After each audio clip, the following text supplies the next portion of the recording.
Well, hello. I want to welcome you to my review of the Parker 45. This is a fun pen. It was one of Parker's longest lasting pens, and it's much more than it looks. So let's dive into it.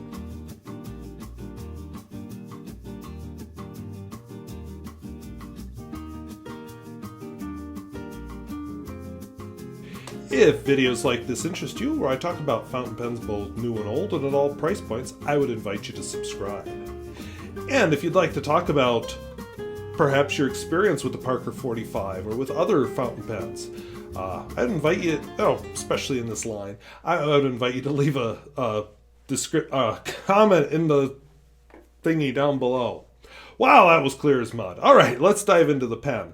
So I have some notes here. You can just barely see the shadow of the notebook here. I might have to look down because I don't have all this detail memorized because I've been writing notes on a lot of different pens just lately, and mostly Parkers. This is an update on the Parker 51. Parker 51, just for contrast. It was released in 1960. It was designed by Don Doman, I may have mispronounced that, who also designed the Parker 61, which I can't show you, the Parker VP, the Parker 75, the Parker T1, in liquid lead. It was based on the Eversharp 10,000. And, remember, Parker had actually acquired Eversharp back in 1957. I don't have any of those pens to show you, so you're just going to have to trust me. Some of the neat features, it's got a little taper at each end, whereas the 51 is more rounded at each end. It makes it a little bit slimmer and lighter than the 51, and it is, I don't have a scale here, but just trust me, it feels lighter. It does have a gold nib, just like the 51. But instead of being a hooded nib, Parker went with a semi-hooded nib. And another neat thing about the 51, which I'm not going to do because it's full of ink, but this black bit here can be unscrewed and replaced with different nib options. The X on it, means that it's an extra fine. Like the 51, it's a slip cap. It also posts just like the 51. So let me set the 51 aside because we're not talking about that. This is the updated version, a little bit cheaper also. You might be saying, well, what's the number 45 come from? Well, the association, you remember the time this was made, would have been to Western TV shows where the Colt 45 Peacemaker, which was easy to load. Well, this pen was easy to load. Why? Cartridge converter pen, whereas the 51, I don't really need to show you, is aerometric. So no cartridges, a little more work. A cartridge, when it runs out, you just pull it out, put in the next one. Back in the day, this would have been sold for $5. It had a higher quality plastic than the 21. I happen to have a 21 here. Another review that's coming up real soon. But a little bit higher quality plastic than the 21 or the 61, so it's less likely to crack. There was an Eversharp version of this when Parker was kind of using Eversharp as their discount brand that was sold for, $5? No, this was sold for $5. The Eversharp was sold for $2.98. The Eversharp, of course, had a steel nib, no trim ring, this gold bit here, and it was more for the school market. Interestingly, and I was surprised by this, the Parker 45 sold until 2006. So it sold from 1960 to 2006. That's a 46-year run, which I'd say is really good.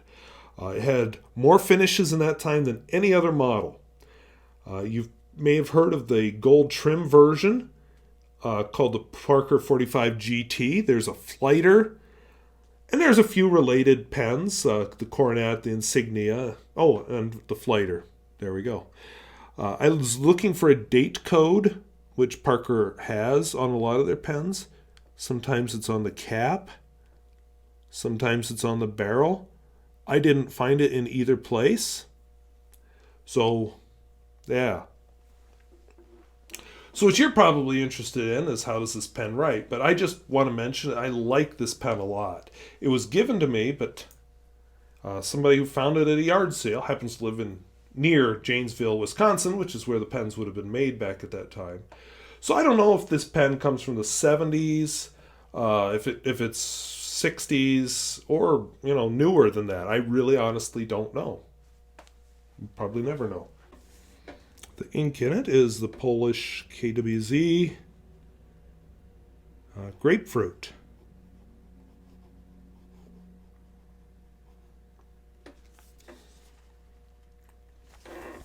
We'll get this off our head right away. Not a flex nib. But I would say there's still some line variation, which is especially impressive when you remember that it's an extra fine as far as wetness and flow.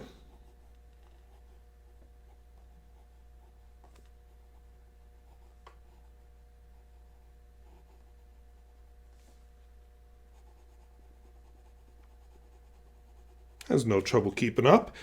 Parker makes quality writing instruments, whatever you may think of them. They are generally quality instruments. Smear test.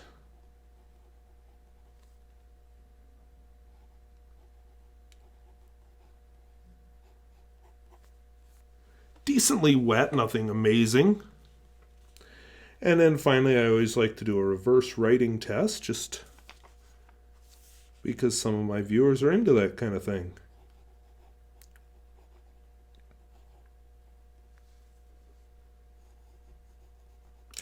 Wow. I have to say very smooth.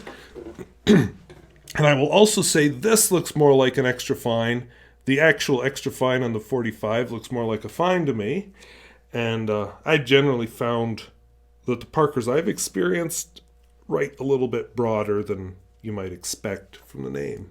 All right, I was wishing that I would have found myself a nice Western-style quote for it, but I didn't. So we'll just go with something Western-themed.